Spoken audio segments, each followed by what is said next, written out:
Perkenalkan, saya Limo Yusuf dengan NIM C2383207038, mahasiswa program studi pendidikan teknologi informasi Universitas Muhammadiyah Tasikmalaya. Pada video ini saya akan memaparkan makalah yang saya susun dalam rangka memenuhi tugas ujian akhir semester mata kuliah evaluasi pendidikan dengan judul pengembangan dan analisis kualitas instrumen evaluasi pada materi algoritma pemrograman dan sikap kemandirian belajar siswa. Pada video ini eh, saya akan menjelaskan dulu latar belakang, kemudian tujuan, proses pengembangan instrumen, dan juga hasil analisis hingga kesimpulan dari penelitian yang telah dilakukan. Nah, dalam pembelajaran informatika khususnya pada materi algoritma dan pemrograman, siswa dituntut untuk memiliki kemampuan berpikir logis, sistematis, dan analisis. Namun pada kenyataannya banyak siswa mengalami kesulitan dalam memahami konsep algoritma seperti variabel, struktur kontrol, maupun logika pemrograman. Nah, permasalahan ini seringkali tidak terdeteksi secara tepat karena proses evaluasi pembelajaran masih berfokus pada hasil akhir, bukan pada kualitas instrumen penilaian yang digunakan. Nah, instrumen evaluasi yang kurang valid dan reliable dapat menyebabkan hasil penilaian tidak mencerminkan kemampuan siswa yang sebenarnya. Nah, berdasarkan kondisi tersebut diperlukan instrumen evaluasi yang mampu mengukur dua aspek sekaligus, yaitu kemampuan kognitif dalam algoritma pemrograman dan sikap kemandirian belajar siswa. Oleh karena itu, kala ini berfokus pada pengembangan serta analisis kualitas instrumen evaluasi yang valid dan reliable. Di sini ada tujuan penelitian, adapun tujuan penelitian dari penyusunan makalah ini adalah sebagai berikut. Pertama, mengembangkan instrumen tes dalam bentuk pilihan ganda untuk mengukur pemahaman konsep dasar algoritma pemrograman siswa. Kedua, mengembangkan instrumen non-tes berupa angket untuk mengukur sikap kemandirian belajar siswa dalam pembelajaran pemrograman. Dan yang terakhir, menganalisis kualitas instrumen yang telah dikembangkan melalui uji validitas, reliabilitas, tingkat kesukaran, dan biaya pembeda berdasarkan data uji coba lapangan. Nah, selanjutnya yaitu peta kompetensi. Instrumen evaluasi yang dikembangkan dalam makalah ini disesuaikan dengan kurikulum Merdeka khususnya pada mata pelajaran informatika fase E untuk kelas 10 SMA. Elemen yang dikaji adalah algoritma dan pemrograman dengan capaian pembelajaran yaitu peserta didik mampu menerapkan konsep pemrograman prosedural dan menyusun algoritma secara terstruktur untuk menyelesaikan permasalahan sederhana. Tujuan pembelajaran ini mencakup pemahaman konsep variabel, tipe data, operator, serta struktur kontrol seperti percabangan dan perulangan. Kemudian yang selanjutnya ada pengembangan instrumen tes kognitif. Instrumen tes kognitif dikembangkan dalam bentuk 10 soal ganda.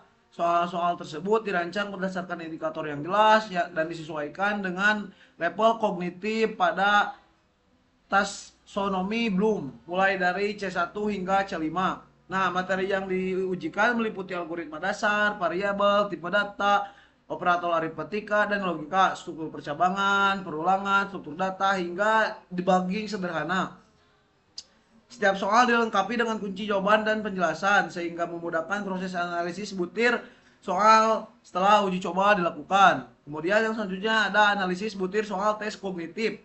Nah, instrumen tes kognitif ini diuji cobakan kepada 10 responden. Berdasarkan hasil analisis diperoleh beberapa temuan penting. Dari aspek validitas, banyak 8 butir soal dinyatakan valid, sedangkan 2 butir soal perlu diperbaiki redaksi. Perlu diperbaikan redaksi.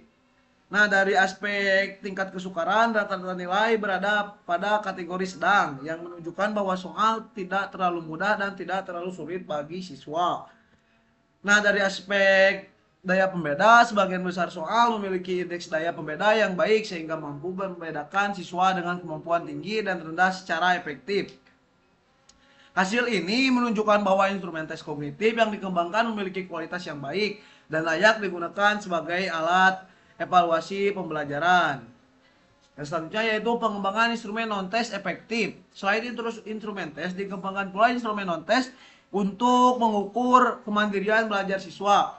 Instrumen ini disusun berdasarkan teori self-regulated learning yang menekankan pada kemampuan siswa dalam mengatur, memantau, dan mengevaluasi proses belajarnya sendiri.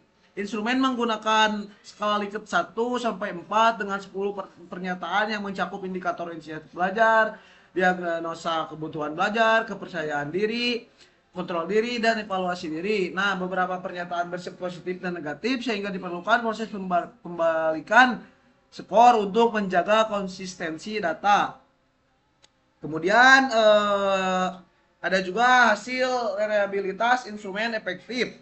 Nah, berdasarkan hasil perhitungan reliabilitas menggunakan alpha Cronbus diperoleh nilai sebesar 0,845. Nah, nilai ini menunjukkan bahwa instrumen non-test dikembangkan memiliki konsistensi internal yang sangat tinggi sehingga dapat digunakan secara andal untuk mengukur sikap kemandirian belajar siswa dalam pembelajaran pemrograman.